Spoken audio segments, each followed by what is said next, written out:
cocaïne, boissons frélatées ou comprimés de psychotropes, des noms de stupéfiants qui font trembler les familles et brisent les destins. Ce sont au total 22 tonnes 597 kg de produits illicites qui sont aujourd'hui consumés par les flammes à la décharge finale de Sikassou en présence des membres du comité régional de destruction. Et dans le sillage de la fumée, une volonté réaffirmée, ferme et résolue de l'antenne régionale de l'OCS Sikassou, protéger les générations futures et démanteler les circuits du trafic dans une région carrefour et de transit. Chaque fois qu'on a connaissance dans une localité, on met une équipe en mouvement pour les interpellations. Et les intéressés qui font l'objet qui ont été arrêtés ont été mis à la disposition de la justice. Donc on est obligé de faire des sensibilisations au niveau de la couche juvénile pour qu'ils se retirent de cette activité, que ce soit la consommation ou même la vente. Lors des recrutements, nous avons senti qu'il y a beaucoup de jeunes qui s'adonnent à la consommation de ces produits néfastes à leur santé. Et je demande aux parents d'être vigilants, vraiment de prôner une bonne éducation aux enfants. Je remercie l'équipe de l'OCS pour leur vigilance, pour avoir intercepté ces produits néfastes à la santé de la population. La lutte contre la consommation de drogue et de stupéfiants ne se mène pas que sur le terrain de la répression, mais elle se joue aussi devant la loi. Présent lors de la cérémonie, le procureur rappelle l'arsenal juridique en vigueur et interpelle la jeunesse de Sikassou à la vigilance, la responsabilité et le refus de l'illusion d'un plaisir sans conséquence.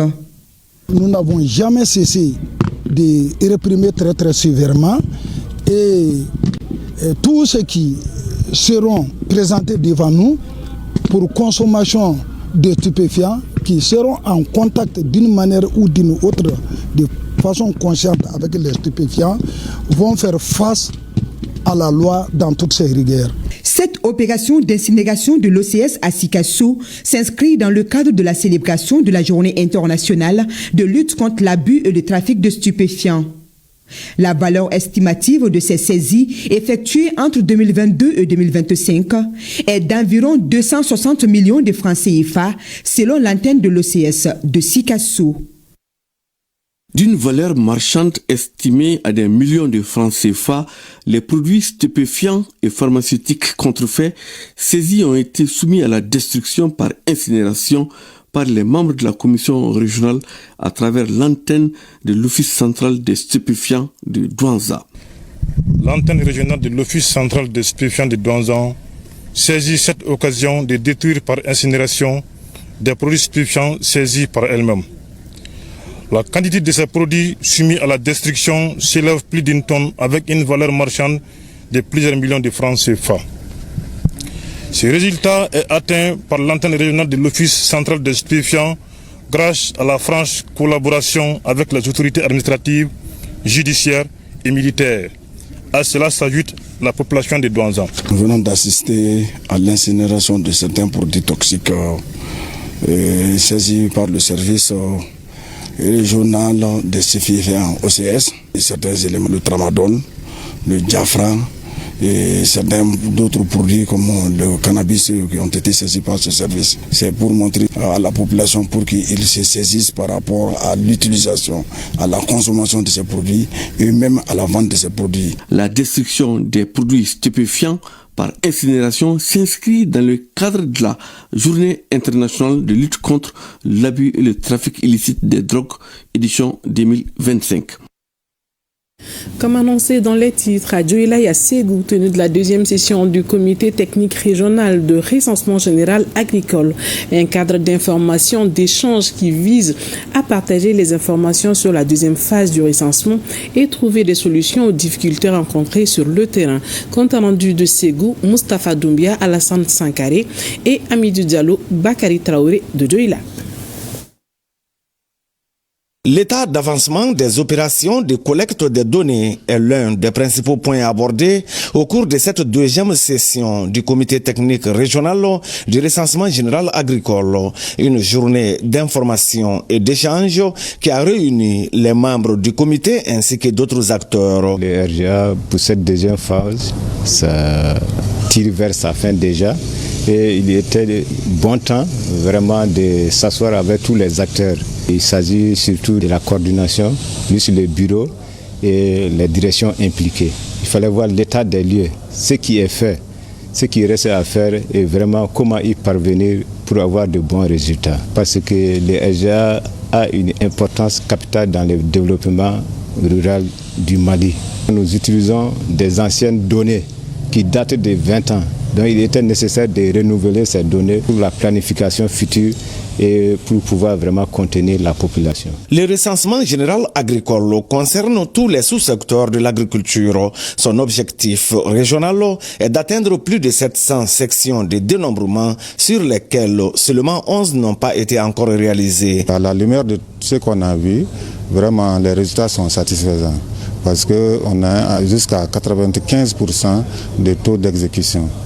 Maintenant, pour les 2 mois qui restent, nous allons essayer de nous forcer pour faire les ratissages. Comme problème, nous avons l'insécurité, où certaines zones sont pratiquement inaccessibles. Chaque fois que ça nous permet de travailler, nous allons travailler jusqu'à la fin des opérations. Le recensement général agricole engage pour la région de Dioïla 122 agents recenseurs, 22 chefs d'équipe et 9 contrôleurs. À travers cette première réunion de la deuxième session du comité technique régional, il s'agit pour les membres de faire les points de la deuxième phase du RGA, recensement général agricole en cours. Cette opération vise à collecter des données fiables dans plusieurs secteurs, dont l'agriculture, l'élevage et la pêche. Nous avons l'état d'exécution du RGA à l'issue des missions de supervision. Ensuite, nous allons partager avec les différents acteurs la méthodologie que nous avons vraiment adoptée pour cette deuxième phase. Que nous avons rencontré des difficultés lors de cette phase, des réticences par endroit, ensuite l'insécurité résiduelle qui freine l'activité des agents recenseurs. En dépit de ces difficultés, le taux de réalisation des activités est de 71,36%.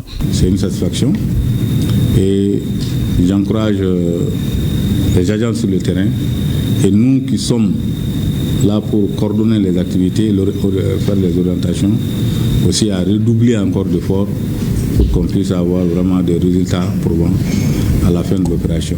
Pour la deuxième phase de l'opération du RGA, ils sont 465 agents recenseurs à travers la région de Ségou. Dans la commune urbaine de Nioro, les affaires marchent. Le bilan est positif et même satisfaisant. C'est ce qui ressort de la restitution publique du bilan de l'exercice 2024 de la commune. Un exercice démocratique auquel le maire de la commune et ses conseillers viennent de se livrer devant leur population. Moussa Diakité nous en dit plus. Il s'agissait au cours de cette restitution publique pour les maires et ses 32 conseillers de présenter les bilans annuels du PDSEC, de préciser les services administratifs rendus et de dresser les bilans de gestion de l'exercice 2024 de la commune. De l'exposé bilan du secrétaire général de la commune, il ressort que le bilan est positif et même satisfaisant. Le montant total des recettes s'élève à 2,78 milliards 133 930 francs CFA. Le montant total des dépenses effectuées s'élève à 1,787 299 730 francs CFA, soit un solde de 290 534 730 francs CFA au 31 décembre 2024. La restitution elle est obligatoire. Pour tout ordinateur de dépenses, vous êtes tenu à faire la restitution à ton peuple. Le bilan est très positif parce que la commune de Nioro, après l'exercice 2024, nous sommes excédentaires de 290 millions et quelques. Malgré cette performance, le taux de recouvrement des impôts et taxes reste faible, seulement 10%, chose que les autorités communales n'ont pas du tout appréciée. Pour que la commune aille de l'avant, ce sont les taxes. Un bon citoyen doit s'acquitter de ses devoirs, s'acquitter de cette aider-là. Je ne saurais terminer sans prié le Tout-Puissant Allah pour que la paix revienne dans notre cher Maliba. Les femmes de Nioro aussi ont prié le Tout-Puissant Allah pour qu'il les assiste. Les populations ont besoin d'être informées par les élus. La restitution publique vise à répondre à 3 préoccupations majeures, à savoir comment amener la population à prendre part à la gestion des affaires communales, comment instaurer un dialogue entre électeurs et élus, comment assurer la transparence dans la gestion des affaires communales. C'est un exercice démocratique que nous saluons à juste titre et qui consiste à mettre face à face les élus et leurs électeurs pour débattre des questions d'intérêt communal. Une délégation de l'Office central de lutte contre l'enrichissement illicite, le CLEI, séjourne dans la capitale du Méguétan. Cela à la faveur d'une rencontre d'échange avec les cadres de l'administration publique. Laquelle rencontre devrait permettre aux responsables de la structure de lutte contre la corruption d'informer et sensibiliser les participants composés des responsables en charge de la gestion des services publics sur les dangers et les impacts de la corruption. C'est un reportage de Adama Traoré. Un pas de plus dans la lutte contre la corruption en ce sens que l'Office central de lutte contre l'enrichissement illicite au CLEI est à pied d'œuvre pour informer et sensibiliser les responsables en charge de la gestion des services publics sur les dangers de la corruption. La corruption est un obstacle majeur au développement du Mali. Elle gangrène l'administration, les organisations socio-professionnelles et le milieu politique, créant ainsi un sentiment d'injustice et d'éloignement de l'État. Aucune action n'est de trop dans la lutte contre la corruption. C'est pourquoi la structure en charge de lutte contre la corruption a initié cette rencontre de sensibilisation en vue d'échanger avec les cadres de l'administration sur ce flot qui gangrène notre société. Nous savons que la corruption est devenue systémique dans notre pays. En attestent les rapports des structures de contrôle entre 2005 et 2019 qui ont révélé une perte estimée à 1266 milliards de francs CFA due à des détournements, des fraudes au marché public et à des abus de biens de l'État. Ce manque à gagner aurait pu permettre de financer des centaines d'écoles, d'hôpitaux ou encore d'assurer l'accès à l'eau potable pour des milliers de Maliens. Les autorités régionales entendent poursuivre la démarche de leur hiérarchie. Le président de la transition, son Excellence le général d'armée Assimi Goïta, a clairement exprimé son engagement à lutter contre la corruption sous toutes ses formes pour une gouvernance économique et financière vertueuse. Au cours de cette rencontre, plusieurs communications ont été faites autour des thématiques, à savoir les différentes formes de corruption dans les systèmes éducatifs et leur impact, les stratégies gouvernementales et institutionnelles pour combattre la corruption dans l'éducation, entre autres. Aussi annoncé dans les titres à Bougouni, tenu d'une session d'appropriation et de vulgarisation du contenu du document intitulé Stratégie nationale de lutte contre la corruption. Ce document de 89 pages qui prévoit un plan d'action quinquennal a pour objectif global de renforcer la coordination et la mise en cohérence et la rationalisation du dispositif de lutte contre la corruption au Mali. EATM Bougouni, Agali Agissa et Dibril Barayoko. Les efforts de développement engagés par les autorités maliennes resteraient vains si la lutte contre la corruption n'est pas menée avec détermination. C'est dans cette optique que le gouvernement du pays a élaboré un document de 89 pages intitulé Stratégie nationale de lutte contre la corruption. Il y a vraiment 4 axes stratégiques principaux qui caractérisent vraiment ce document. Le premier porte sur gouvernance et réforme. Le deuxième axe porte sur la prévention des faits de corruption. Le troisième axe porte sur la répression. Et le quatrième axe porte sur la communication. Alors, au niveau de tous ces axes, on colle effectivement un objectif spécifique, donc qui sont aussi au nombre de 4. Mais au niveau effectivement de chacun des objectifs spécifiques, il y a des objectifs opérationnels qui sont au nombre de 17. Et il y a 36 résultats qui sont attendus et qui sont adossés sur 82 actions qui caractérisent carrément le plan d'action 2023-2027. Ce document qui prévoit un plan d'action quinquennal peut contribuer efficacement à lutter contre la corruption sous toutes ses formes et dans tous les secteurs, qu'ils soient publics ou privés. Le processus engagé pour la refondation de notre État est irréversible. Un des piliers de cette refondation est la lutte contre la délinquance financière sous toutes ses formes, soutenue par la culture d'une conscience citoyenne face aux biens de l'État, aux biens publics.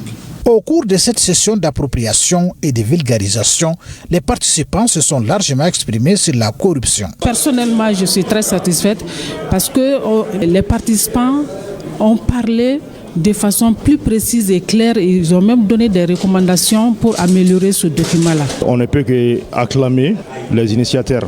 Notre préoccupation par rapport à cette sensibilisation, c'est d'assurer la mise en œuvre, comme tant souhaité par les différents partenaires. Parce qu'il y a un thème à travers plusieurs rencontres à demander à ce que les différentes structures de contrôle soient réunies en une seule structure pour permettre de lutter efficacement contre la corruption. Rappelons que selon les documents, les causes de la corruption sont entre autres l'incivisme, le manque de tenue face aux biens publics.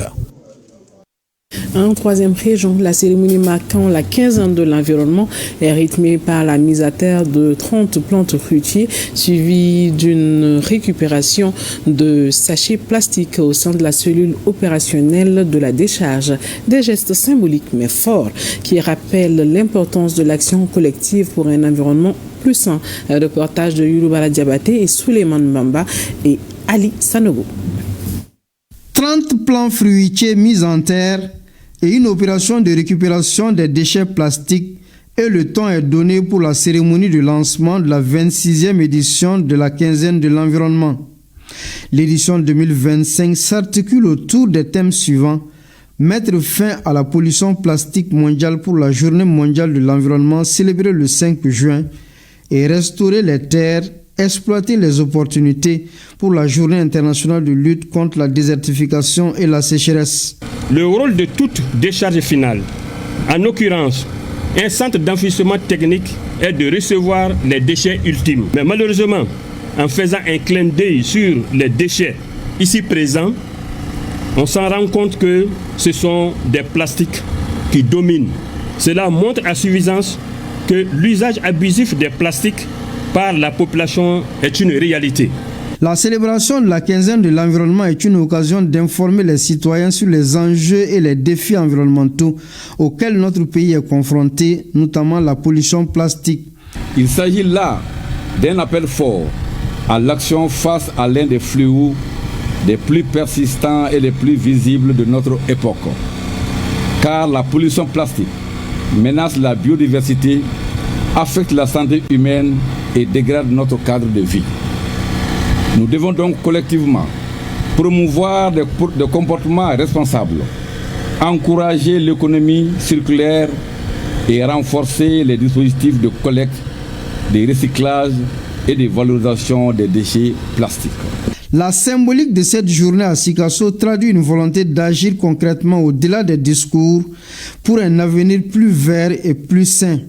Elle s'inscrit dans le cadre des actions nationales menées à l'occasion de cette quinzaine qui mobilisent chaque année tous les acteurs autour de la lutte contre la pollution, le changement climatique et la déforestation.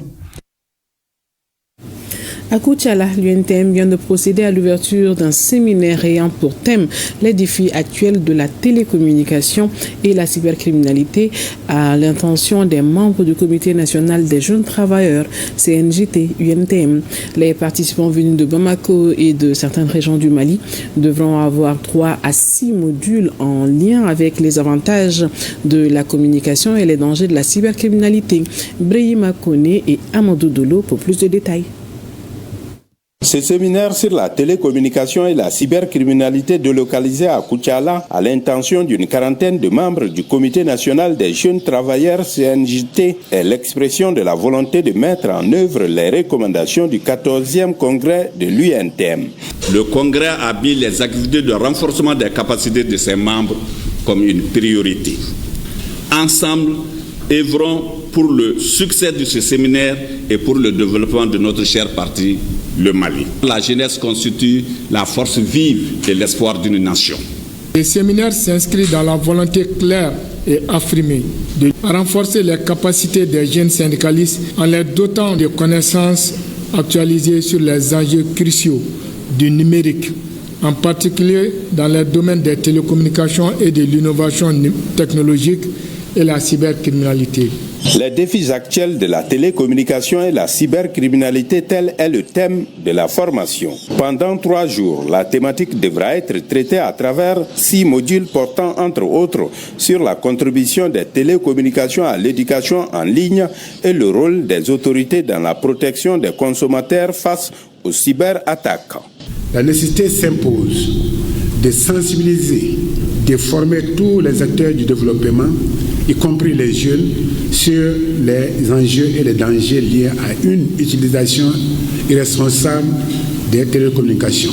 Il s'agira de faire en sorte que les systèmes de ces télécommunications soient suffisamment sécurisés pour répondre aux objectifs de développement. Le programme de formation s'inscrit aussi dans les axes prioritaires définis par le gouvernement malien, notamment l'inclusion numérique, le renforcement des capacités en cybersécurité, l'amélioration et la compétitivité économique. Ce séminaire devra favoriser l'adaptation aux nouveaux défis économiques et une gestion sécuritaire des systèmes d'information. Cérémonie d'hommage et de reconnaissance aux professeurs Abdoulaye Djimde et Ousmane Koïta. Ces 2 éminents chercheurs et leurs doyens enseignants ont reçu des attestations de reconnaissance pour leurs efforts fournis dans le domaine de la recherche. L'initiative est de la promotion 1982-1988 de l'École nationale de médecine et de pharmacie. Le point de la cérémonie avec Koumba Sissé. Ce mercredi 25 juin 2025 restera gravé dans la mémoire de 2 éminents scientifiques du Mali. Il s'agit des professeurs Abdoulaye Djimde et Ousmane Koïta. Leurs camarades de promotion 1982-1988 de l'École nationale de médecine et de pharmacie de Bamako ont décidé de leur rendre hommage pour ce qu'ils ont fait dans le domaine de la recherche. Professeur Koïta est spécialiste en parasitologie moléculaire et professeur Djimde est spécialiste en parasitologie et en micrologie. Leurs camarades de promotion se disent aujourd'hui fiers de leur parcours exceptionnel. Cette initiative est la première. Nous avons déjà célébré notre professeur Koumaré.